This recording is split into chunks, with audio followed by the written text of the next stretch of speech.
Hello, Profit Hackers. I'm Jeremy Lott, the Chief Visionary for Foundation Accounting and Consulting. I owned a construction company for about 15 years before making a change to accounting because my accountants sucked. My goals are to simplify accounting for construction company owners, fuel your profits, level up your cash flow, and help you grow in a financially responsible way. So let's go. Hello, Profit Hackers, and welcome back to the Contractors Profit Hacks Show. I'm Jeremy Lott, and we are going to be talking today about implementing Profit First.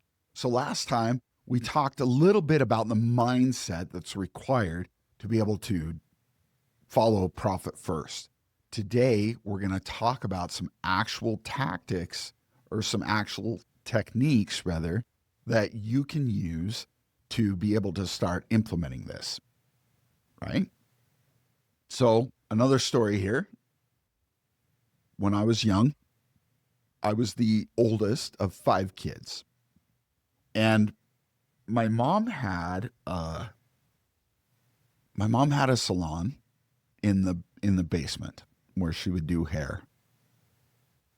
And also in the basement was a big, empty, unfinished room where we kept all of our toys.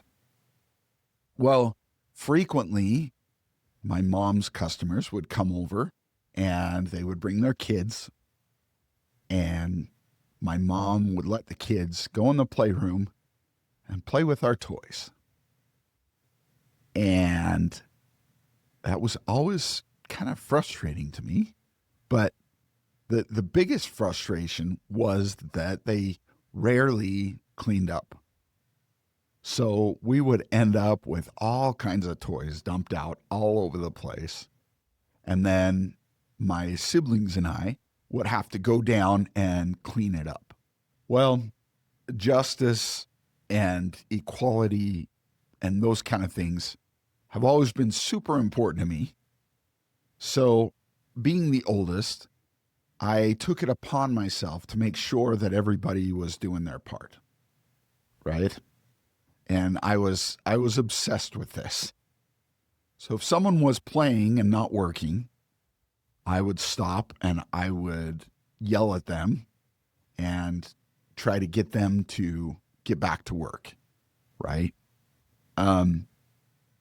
Really, we'd have got it done a lot quicker if I hadn't been so worried about what everybody else was doing and I had just worked. But that isn't what happened. So what we did was we would divide things up and each have our own responsibilities to do in order to get it done. And this worked okay. But to apply that to Profit First, we're going to talk about dividing things up. So, years ago, back when people used cash and there weren't really cards, the paycheck would come in and it would be taken to the bank. Grandma would take it to the bank and she'd deposit it, right? And withdraw the cash. And then she would take that cash and put it in several different envelopes. She'd have one envelope that was for the mortgage or the rent, another envelope that was for food, another envelope for clothing, another one for utilities, and so on, right? So all this money was divided out, and every dollar had a purpose. And we didn't take money from the clothing account to buy more food. We stayed within that budget, and we only spent what was in the food envelope for food, right? So this dividing things out is super important, and the very first step that you're going to do for Profit First.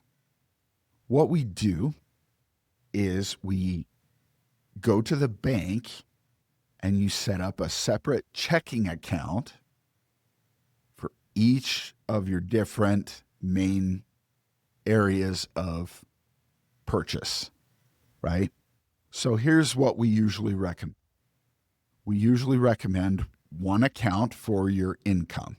You deposit all of your checks, all of your merchant services, everything goes into that income account. The next account we want to set up and have set aside is our profit account, right? So everything comes into the profit account or into the deposit, the income account. And then our second account we want to set up is a profit account. After that, what we want to do is we want to set up our direct costs and overhead accounts. So it's oftentimes a good idea to have a direct labor account all on its own because it's usually easier to manage payroll if you have it all in one account, right? And so we recommend setting up a payroll account. Also, we want another account to cover our other direct costs, our materials, our subcontractors, and other direct costs, and our overhead, right? So there are many different ways you can break this up.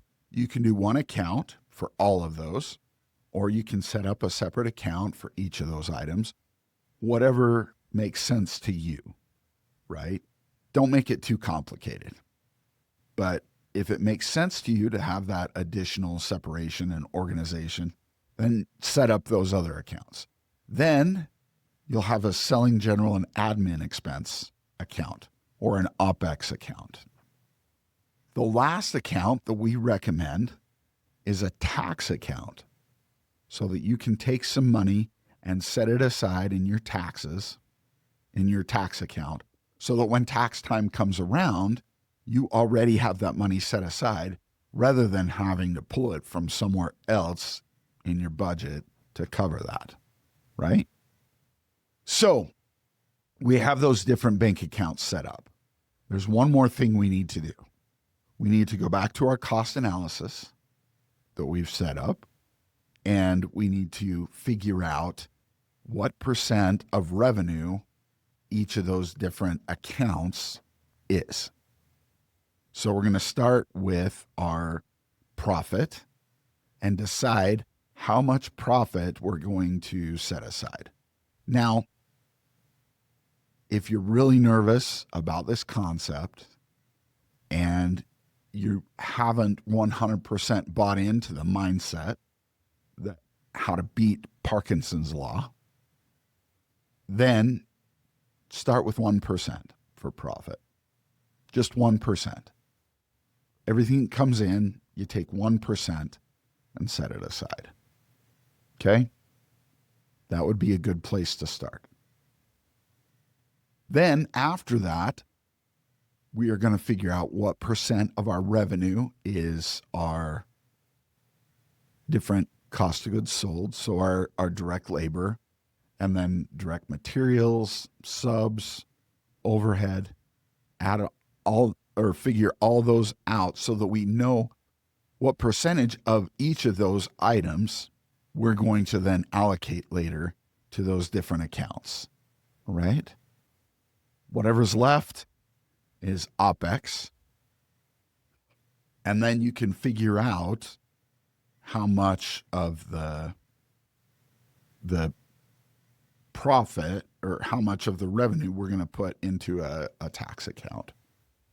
Somewhere between 5 and 15%, depending on what tax bracket you're in. Okay? So now we have set up all our different bank accounts, and we have set up our different percentages, and that will lead us into the next step that we want to follow. So change that mindset and then set up your bank accounts and figure out your percentages. Once you've done that, you're ready to move on to the next episode and the next part of implementing Profit First. So I will talk to you guys next time. Thanks for listening. If you found this episode helpful, please like and subscribe for weekly episodes to help you fuel your profit, level up your cash flow, and finance your growth. Until next time, go enjoy some green M&Ms and protect that cash.